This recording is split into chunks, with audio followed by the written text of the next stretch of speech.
Afrobeat. If you want make a ginger, give me kokoro. And inspiration. We got to go way up. Fire 716 Radio, playing the best in urban and inspirational music.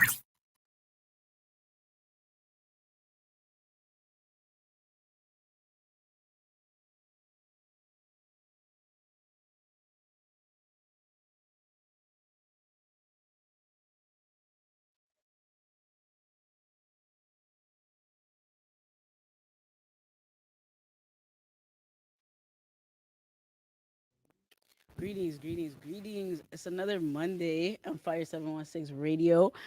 I got Big Frank here with me. I'm really excited. I just want to say before we get started, I don't know if Frank knows, but this is my 6th month exactly on Fire 716 Radio. Let's go. Yes. The I time is was flying by. Right, I swear. And I was thinking about it on Saturday, and I was like, Monday's the 5th. I was like, when did I start the radio station? I started December 5th. I was like, wow. And I really just like I tell you all the time, but I do thank God for you and this radio station because now I'm really not as nervous when I grab the mic when I'm somewhere or when I have to speak. I know that this has built my confidence in a different way. So I just appreciate that.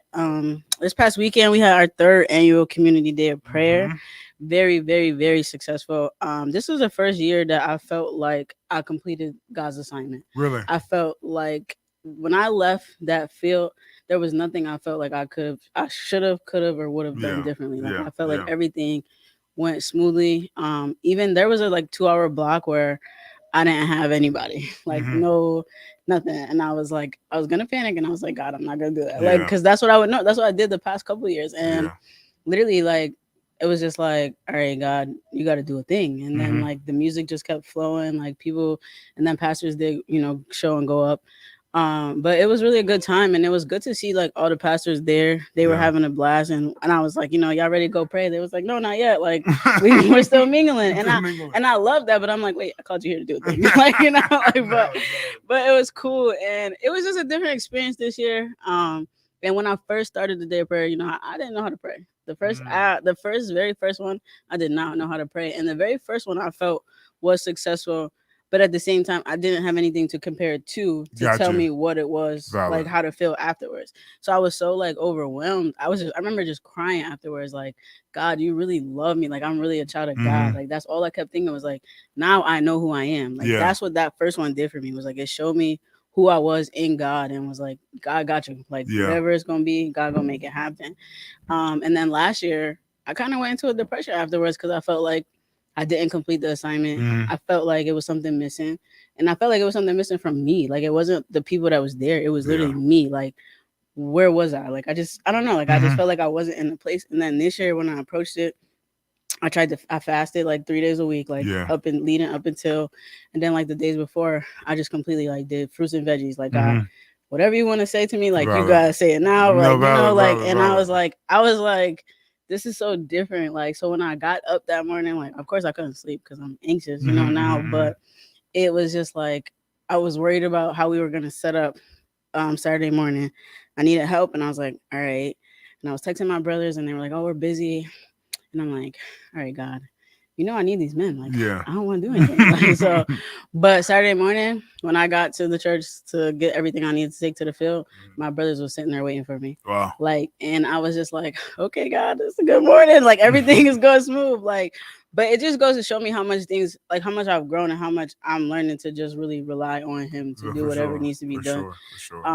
But like this day of prayer, like I never thought we would be here 3 years later. Like God gave me this vision years ago, and I just kept adding to it. And then one day I was just like, oh, I got a whole event planned. You know what I'm saying? And now it's like, and I remember I gave it to another pastor before I gave it to Bishop Scott. But the pastor that I gave it to before Bishop was like, oh, this sounds good, but if you want to do this, I'm going to put my name on it. This will be my thing. And I was like, well, no, like that's not what we're going to do.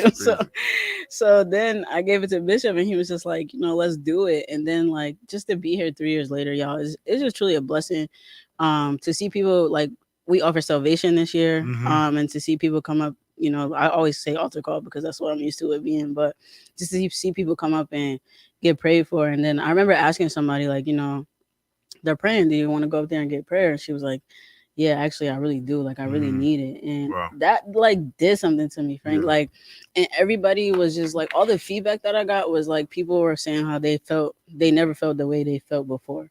And I said, well, that's God. You know what I'm saying? And it literally felt like we brought church outside. Like, the worship was on point. And even though we didn't have as many pastors as we had previous years, it still seemed like everything just flowed. And I was like, I don't know. Like, and I was just like, wow, God, like, you're really doing the thing. And I felt myself getting worked up. And I was like, I just stood to the side and I just prayed real quick. And I was like, in 3 years of just learning how to pray and being able to just talk to God for a second, like, hold up, God, I feel it. Like, I'm getting worked up. And then being surrounded in a generation too, like, our generation is really, I'm not gonna say that they're jacked up, but they be like, this whole Mercury retrograde thing, like, I don't understand it. And I just like, that's one thing I love about bringing the day of prayer outside is because people always like, oh, my mood is shifting. It must be a retrograde. And I'm like, I don't even know what you're talking about. You know what I'm saying? You don't see them like, oh, I need to charge my crystals. And like, I'm like, how can you put so much belief in that? And I actually looked up the Mercury retrograde and it said that it meant like something with the earth moving a certain way. Like, and I was like, so you mean to tell me that y'all think because the earth is tilted to the left and not the right, that is messing with your mood? Like, and I'm just like, it just like, I don't know, it just does something to me. As you trigger my thoughts.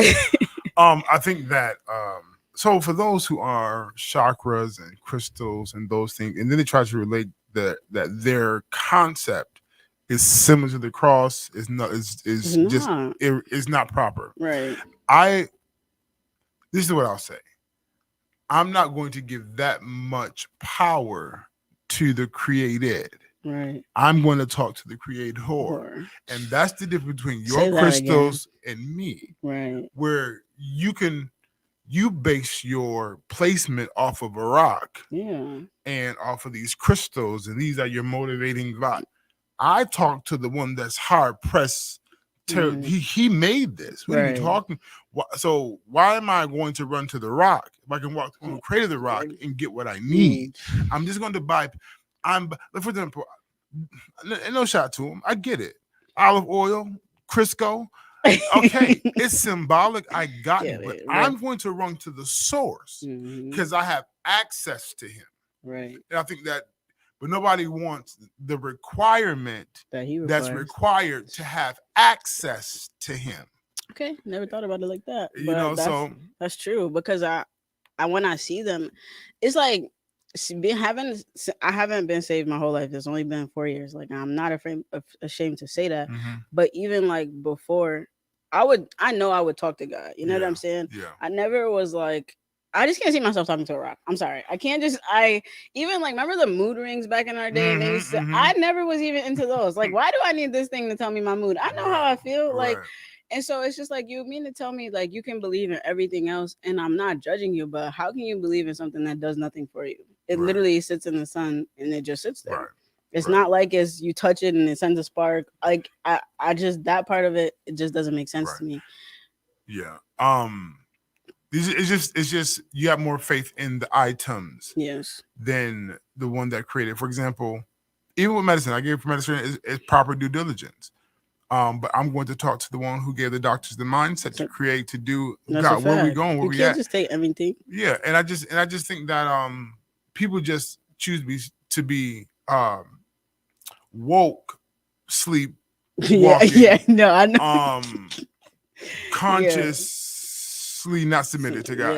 It's just you're a lot of things, and that's what it's about. You so free, you're bondage to freedom. That's a fact. Meaning that you are so against God and the movement that anything that comes your way that's anti-God, you are willing to tap into and believe more just because you're so determined to prove God ain't real or this ain't it. Literally. And that's literally what it is though, because it's like every time you say God, and then you ever hear people be like, well, my God, like, I know there was a different one, but I'm just saying, like, and that's cool if you want to make them more personable, but at the same time, it's just like, don't try to dictate how I feel because you get charged up by a rock. Like, that's just how I feel. And then when they say my God, and watch how crazy my God is, because God says, I'm the King of Kings and the Lord of Lords. I'm not even knocking that your God exists in your world. I'm just telling you that I'm superior. That's a fact. Now, this is just me in my book, how I believe it. Now, for those who are talking to not just Mecca, but talking to Kemet and the half bird, half horse situation, well, based on the text that I believe in, the horse don't exist without my God. Exactly. The bird doesn't exist without my God. So any image that you create doesn't even appear without the God that I say that I serve. So then again, but then they're like, it's like too, they're also willing to like you said, to fight us. But I just lost my train of thought. But why don't they like so like they give everything else a try? Like, okay, I'm gonna try the crystals. I'm gonna try the chants. I'm gonna try whatever, but I'm not gonna try God. Why? Because it's tangible. I can touch a rock. I can touch a crystal. I can see it. I can see it. But seeing isn't believing. But we walk, and this is special ed. Excuse me, don't be offended. This is not her show. This is my fault. This is Frank. I'm so sorry. This is the challenge, though. Yeah. Because though you see it and you can touch it, you still can't see it. That's a fact. You do not see this rock sending charges to your body. So it's like there's I don't know if the rocks come with manuals or structure or guidance or just random. God don't come with a manual either, though. And I think that sometimes they have to understand who God is.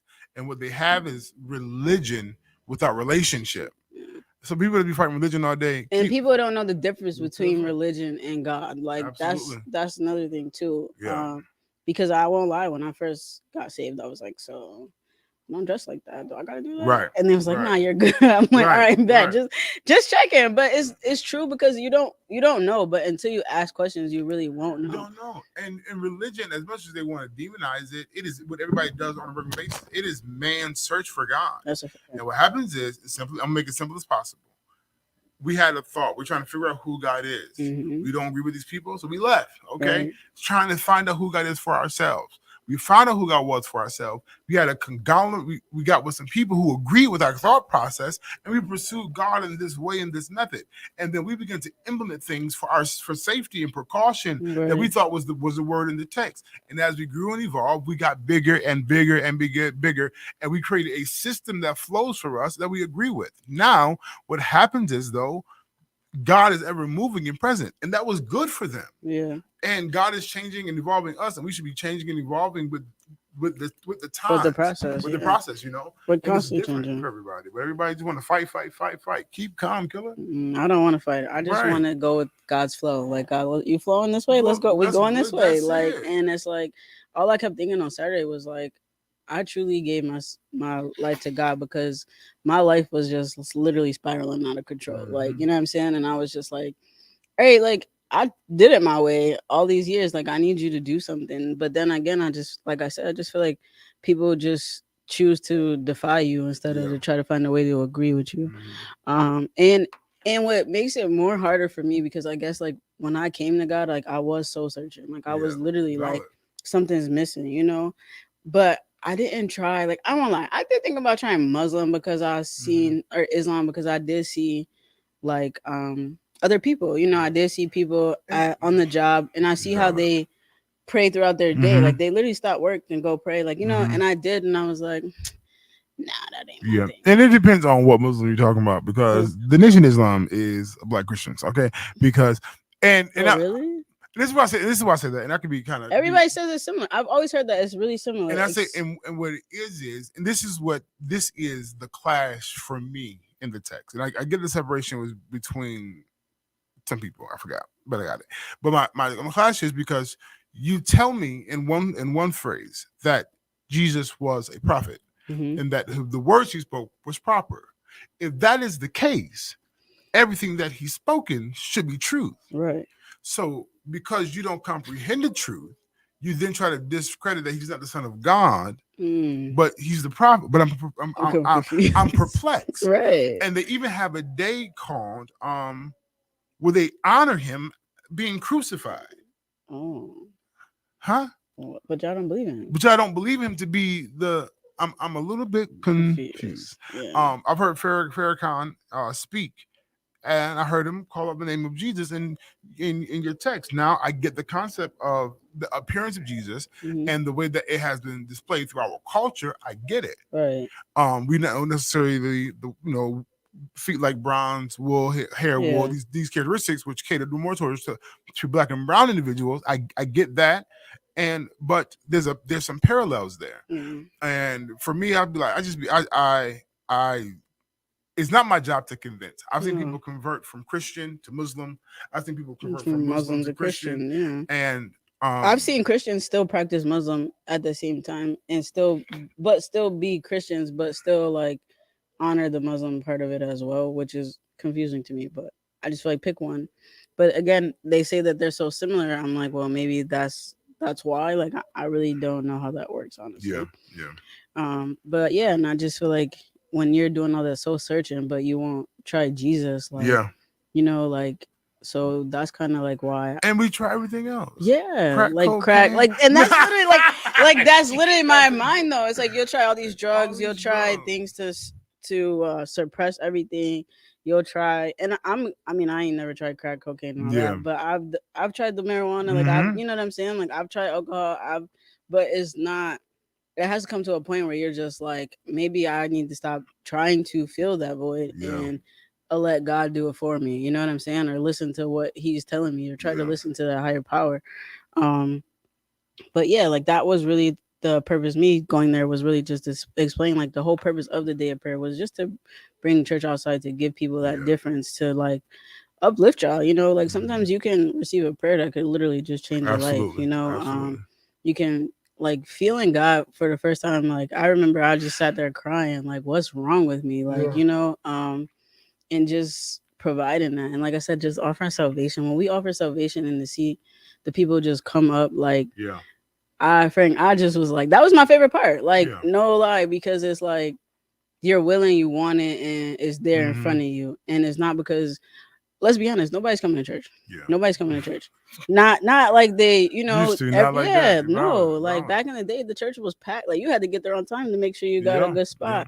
But now it's just, it breaks my heart because too, I didn't even grow up in the church, and I remember growing up with my aunt. We would stay with my aunt on the weekends, and she'd be like, you know, if you gotta stay with me, you're gonna go to church. And we would like try to not bring our clothes, and she'd be like, oh, you can wear jeans at my church, and then. But we was kids, like we wasn't, we in the church playing, we not thinking about taking it serious. Like, you know, I just wonder sometimes if I would have took it serious at a younger age, like where would I have been? Instead of going through all of the hoops and loops that I had to go through to get here, you know? And even my great grandmother, like she never forced God on us, but every time we went to visit her, she was handing us the daily bread packets, and she was like, you know, Jesus loves you, and you know, like she would pour into us, but she wouldn't force it on us. She would just say, here you go. And then I got saved after she passed away, and I'm just like, I just wish you could see me right now, like you know, and I just want that for everybody. Like, I enjoyed the day of prayer. I had a blast. I was thankful for all the help that I had and support, and just seeing everybody. And I don't know, it was just, this year was just different for me, and I've been like just happy ever since, like legitimate. And I just want people to know, like, I don't want to force God on anybody. I don't want to, I just literally want a better life for my people. And I think what it is you, when the day of prayer is, you come to where we are. You know, it's not that you're so high and mighty or way out distance, or it's we're walking through these doors, everybody looking at me. We're in the community, music is playing. I have the freedom to just navigate and receive all at the same time. And I think that's something that Jesus did. You know, he wasn't in the synagogue always. He wasn't there sitting there. No, he was walking. I told not random. Told somebody Jesus was musty at some point. Yes, a fact. He was, because he was walking. He walking upon days. But it was about being amongst the people. It was about being present and available, available to be reached. I'm gonna preach that one day. That's crazy. That was a good one. You got that. That was good. I just make sure you save it, because you know I have to write stuff down. Hey Siri. No, I'm serious. You're like, I had a topic and I just lost it. But yeah, and then I think too, like, our people just don't, we all fear what we don't know. We don't, you know, we just we're on the outside looking in, like, oh, they think their life's so perfect because they know God.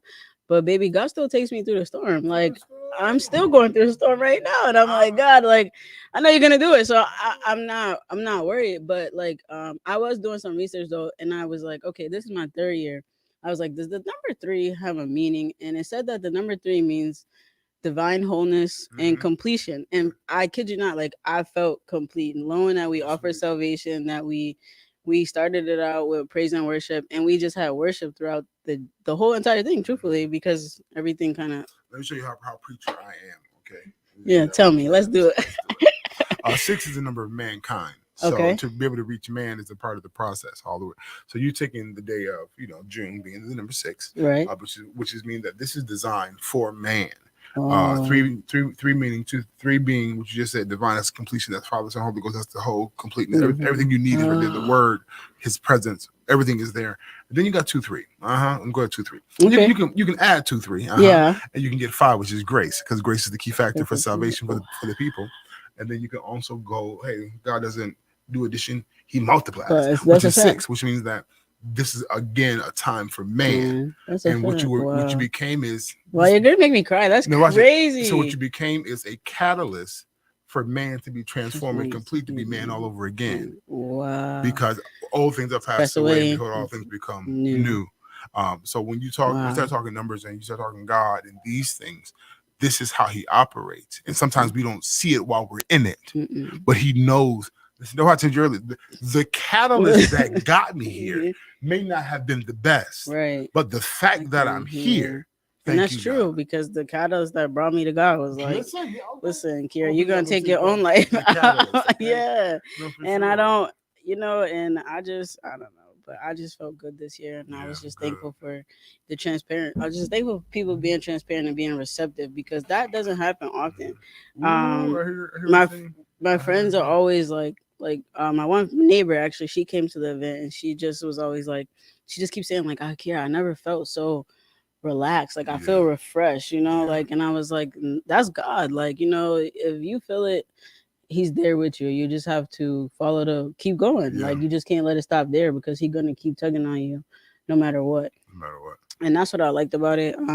I was just thankful. And like you said, I didn't see beforehand, I really didn't have expectations. Like this year I didn't set any expectations on like number of people. Yeah. I was just like, God, whatever you want to do it. Like, don't let me get all caught up in me that I'm like, oh no, it's only 20 people here. Like, if it's only 20 people here, that's what you meant for it to happen. And just so happened, I had a lady that was taking count, and we had over 320 people. Oh, wow. Yes. And I was like, wow. Like, and even then you still don't see it because everybody's kind of spread out, but it still was just thankful and just a good time to be in the God. And I just over 320. Wow. And I said, wow. So God's doing His thing, and I didn't have a lot of vendors this year, but I was thankful for the ones that I did have, and I just was I really just was grateful, and I just wanted to tell y'all about it, and I just wanted y'all to just get a glimpse, because we're not trying to force God on you. We're not trying to change you. We just want you to receive the better life. We just want you to receive the goodness of Jesus and understand that God is merciful. He's graceful. Like he loves you unconditionally, and that's something that you can't find anywhere else. I promise you. You can look, you can search, but you won't find it until you talk to Him. It is about 7:30. I do appreciate y'all here tonight. Thank you to Big Frank for tuning in with me. It's been a great evening. The third Energy Day of Prayer was a huge success. 6 months on Fire 716 Radio. It's been a blast, a huge success, and I'm enjoying every moment. And I just thank God for this radio station and what He's doing in Western New York. No, Niagara Falls, really. But, God, we love you. We thank you. And I hope y'all have a great evening. Kingdom Love Outreach Ministry presents Where Are Thy Kingsmen? Men of Valor, Saturday, June 24th from 4 p.m. to 8 p.m. at 1800 Clinton Street in the city of Buffalo, New York. The visionary evangelist Angela Miller. Hosted by Pastor Bertha Brinson. Worship psalmist Nia Badger. Speakers Pastor Alan R. Core, Elder Frank Hanley, and Minister Malik Fuller. Tickets are $30. Food, gifts, prizes. For more information, contact 716-609-5988.